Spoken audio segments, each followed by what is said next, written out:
journalist? Journalist? Who wants to be a journalist when journalists are about to get banned? Come on. Political party is paying. No political party is paying for this, but if any cell phone company is interested, a brother's gotta eat. Next question. Are you qualified? Qualified. I'm no heart surgeon, but I can tell you one thing. If you eat fried chicken, you will ruin your lungs.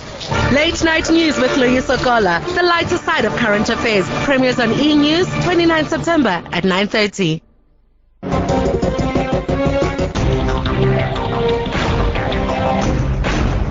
Welcome back. But the government, well, we've been talking about an export-led system. That's what they're on about. That's what they want industrial policy for. Look, you know, my view is that the export versus import substitution or domestic markets is a red herring. Okay. I mean, actually, we're not going to grow this society and economy unless we produce goods and services efficiently. If we produce them efficiently, we will find export markets. Correct. At whatever exchange rate.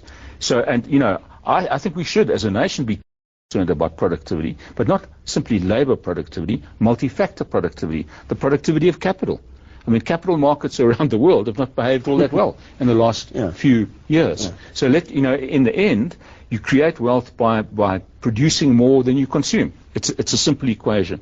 And we should be concerned about that in terms of labor and capital, the organization of work. I think Haroon's raised an important point, not only about the informal sector, but about small business, and trying to get a positive relationship between big employers like the state and large companies and small and medium enterprises. I mean, actually, many of these things are really simple. I mean, the best thing you can do for a small business is to pay within 14 days. But you look at C, and the state is actually one of the worst performers in this area. And your small businesses can't actually take a 90-day pay cycle. But small businesses also need encouragement. They need some form of nurturing. Well, yeah. They need to be able to tender at realistic quantities. They might need help with warehousing. They might need help with designing specifications that make sense to their customer. But other countries have done this incredibly well. I mean, Japan is a fantastic example of actually huge global companies surrounded by hundreds, if not thousands, of small enterprises. So I know, you know, you, in your time, run many things and run a very large company. And I ask you this in the light thereof. If a sort of gung-ho free marketeer was sitting next to me, they'd say, it's all very well you're going on about small and medium-sized businesses, but we've got an over-regulated economy and an inflexible labour system. I mean, it comes up all the time. There may be red herrings, but is that correct? Well, unfortunately for myself, I am a dissenter on the rigid labour market. I keep on asking my colleagues who use this phrase, which particular laws do you want to relax? Health and safety, which I find excessive.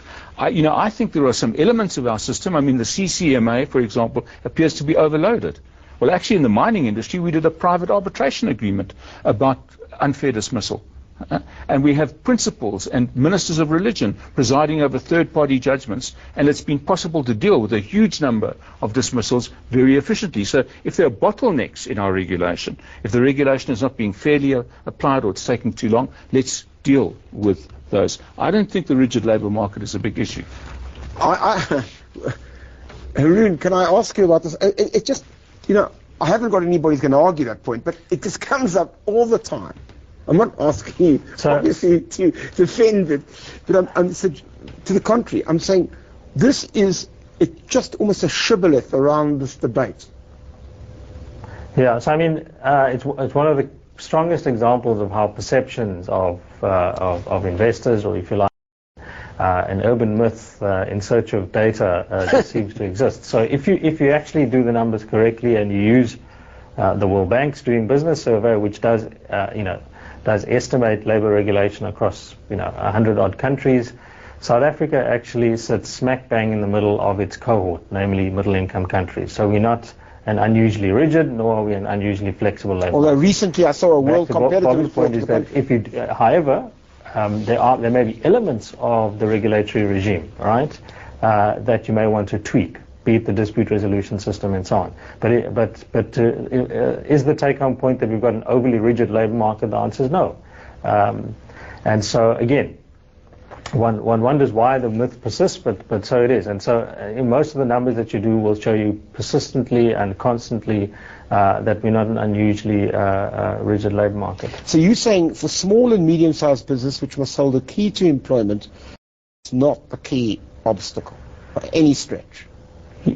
Yes, so that doesn't mean that there shouldn't be policy attention paid to elements of the labour regulatory regime, right? So what would you do? Institutional regime, right? The labour courts, the CCMA, and so on, or the law itself. So that doesn't mean that some policy attention shouldn't be paid to it. Is it the binding constraint? Is it the constraint on employment creation? I don't think that's true. In relation to small businesses, I mean, if one teases that out, there are three key things that do seem to come out. One is again, Bobby's mentioned it, the cash flow issue, right?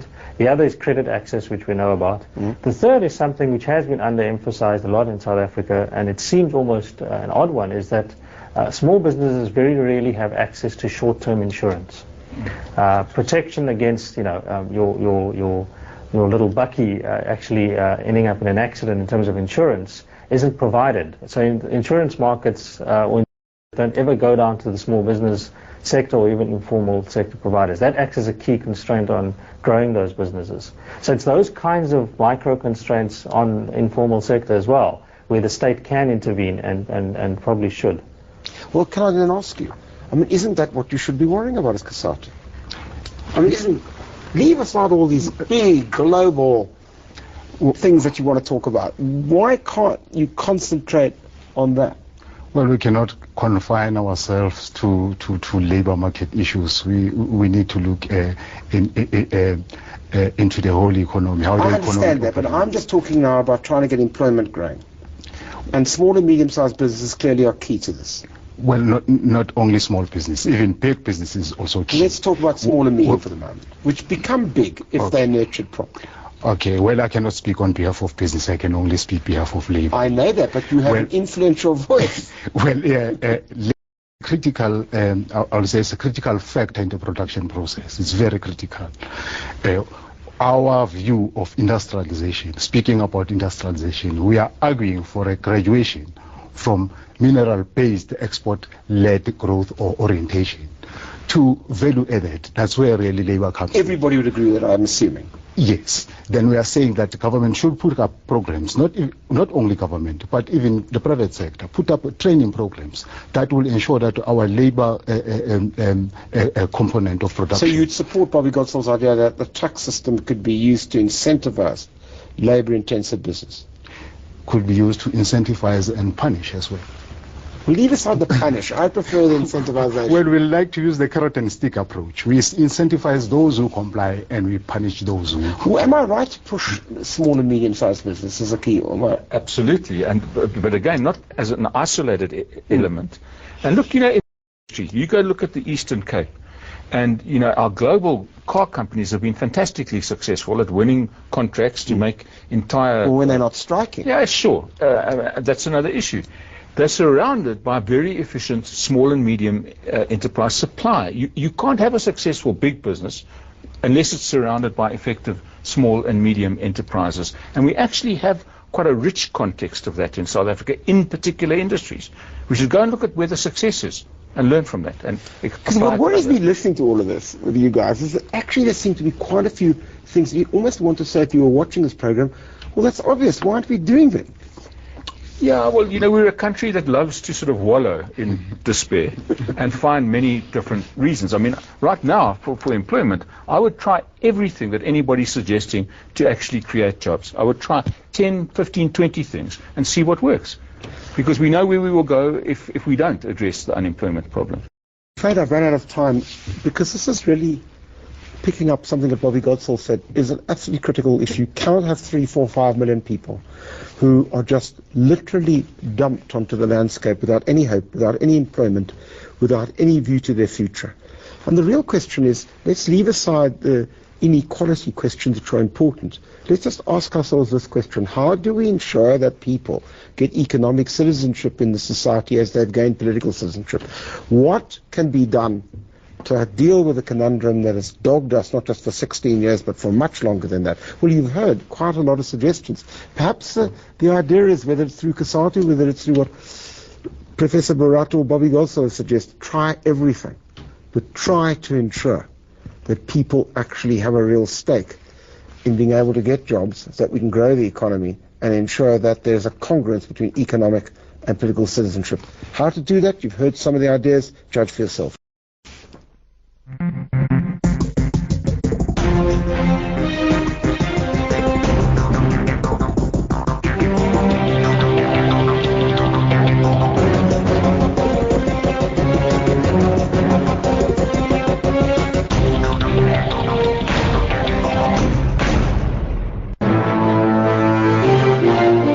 These young women paid a lot of money to study nursing.